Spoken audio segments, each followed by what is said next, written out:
Hello everyone, this is van der Waals forces for AS level chemistry for CIE.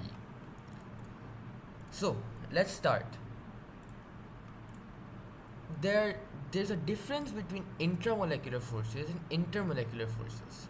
So intermolecular forces refer to the forces of bonding. Over here we have a covalent bond which has intramolecular forces, so they're between elements. However, between these molecules and compounds, there's a different type of force called intermolecular forces. So these are intermolecular forces and they're represented by dotted lines. So they are very different, and the thing we're going to discuss now, van der Waals forces, are a type of intermolecular forces. So let's continue.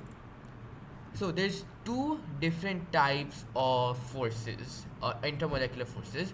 One is instantaneous, which are temporary dipoles, to induced dipoles. They're not the same kind. They cannot be induced, and instantaneous. It's always between instantaneous and induced dipoles, which we'll learn about later.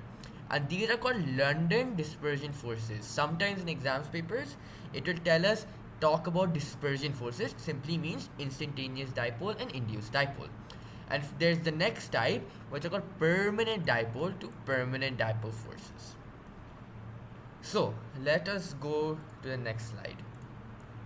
So about instantaneous dipole forces. So these exist between all atoms or molecules. So they will always be present. It's not possible for an element to not have one. So imagine this, you have a non-polar element, so it isn't very electronegative and doesn't have any polar molecules, right? It's not polar. Imagine it as this circle. So where can electrons be? They're orbitals. They can be orbitals. There's S, P, D and F orbitals, right? And these are just places. They're just places where electrons can be found. These are called electron clouds. So it's sometimes possible all the electrons move to one side of the instantaneous dipole, right? Of the orbital. So this will mean obviously this side will become delta negative, and this side, because it lacks electrons, because it's not equally distributed, becomes delta positive. So this side, one side becomes right side, it becomes a positive side, while the other side becomes a negative side. So this can happen all throughout randomly as electrons are moving through an electron cloud in different orbitals. Now, after this molecule is formed with the delta positive and delta negative, what will happen if it approaches a non-polar molecule which doesn't have this? So what happens? This is a negative force. What happens to negative forces? They attract positive. They will repel like charges. So all the electrons over here will move to this side. They'll move to the other side, which will form obviously this side is delta negative and this side is delta positive. As this electrons are being lost, you cannot move protons, that is simply not possible. So electrons are being moved away due to the negative force here, as like forces, like charges don't like each other. So now this is called an instantaneous dipole because occurring instantaneous, occurring multiple times randomly. But this is called the induced dipole because it's being induced. The charges are being induced over here. Correct, isn't it? It isn't happening on random. This is because there's another delta negative which is causing the electrons to move away. Now, what will happen? There's a delta negative over here and there's a delta positive over here. Obviously, there'll be attraction in between them. There's negative and positive. So there'll be an attraction between these two molecules, which are known as instantaneous dipole and induced dipole forces, or also called London dispersion forces. So now let us talk about the trends which can be seen in instantaneous dipole and induced dipoles. So the main trend is increasing the number of electrons, and the atomic number basically will increase the induced forces that occur in an element. So what are these? These are the orbitals. These are where the electron clouds are, right? So these are where the instantaneous dipole moments will occur. So imagine this. I have an element called carbon, right? We have carbon 1s2, 2s2, and then 2p2. correct, isn't it? Now this has 1, 2, and then obviously there's only going to be 2 filled orbitals, so this will have a total of 5 different orbitals where instantaneous dipole moments can occur, correct, isn't it? However, if we take a different element such as fluorine, which has a formula 1s2, 2s2, 2p5, right?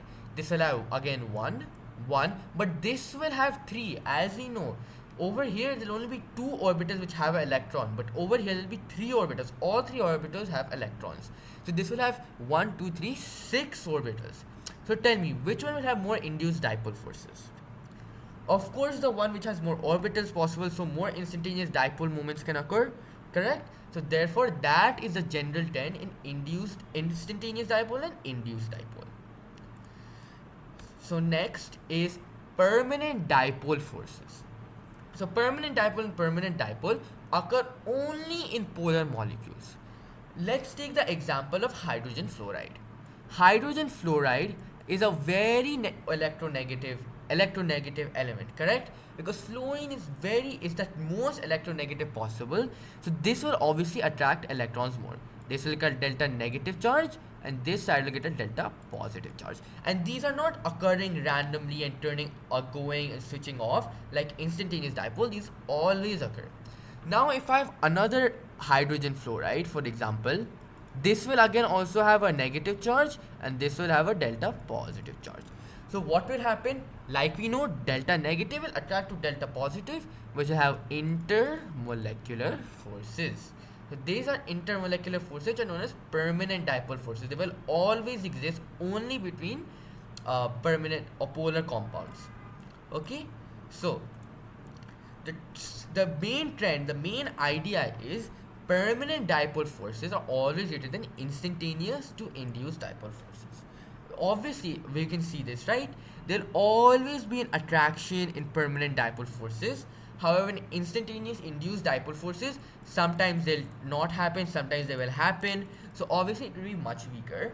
And since this is instantaneous only, so electrons are only being slightly pulled. They're not always being fully pulled. That's only in the orbital, it will have a weaker force, a weaker attraction. So why is this important? Why is induced dipole being weaker important? Let's take the example of butane and propanone. These are also known as acetone. So acetone, if you draw out the dipole moments, you will see it is a polar compound. There is a net dipole upwards, isn't there? And in butane, it is not present. So it's just C4H10, like we know, and it doesn't have any permanent dipoles. So over here, this is a polar compound. We'll obviously be finding permanent dipole forces between acetone and another acetone, which can be seen here between the oxygen, which is the delta negative since it's more electronegative, to the carbon, which is delta positive since the electrons are being pulled by the oxygen. So what does this mean? There are permanent dipole forces here, and in butane there is not, only instantaneous induced since they're always present. So we know that permanent dipole forces are stronger than those of butane.